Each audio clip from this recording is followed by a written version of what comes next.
সেই জার্নিটা আজকে দ্বিতীয় পার্ট নিয়ে আসলাম আপনাদের মাঝে।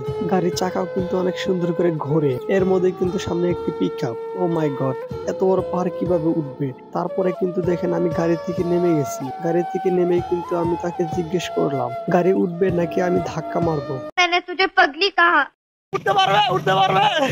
এটা বলা মাত্র ড্রাইভার দেখেন আমার দিকে হা করে তাকিয়ে আছে যে এটা বলে কি। ড্রাইভার বলে আমি এভারেস্টে উঠতে পারি এই গাড়ি নিয়ে। এরপরে কিন্তু একটি মারাত্মক অ্যাক্সিডেন্টের ঘটনা ঘটে।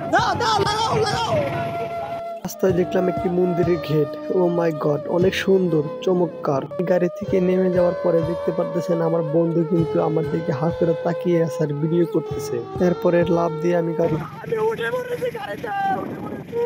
তৃতীয় পার্ট দেখতে হলে কিন্তু অবশ্যই পরবর্তী ভিডিওটা দেখতে হবে পার্ট 3। সবাইকে ধন্যবাদ।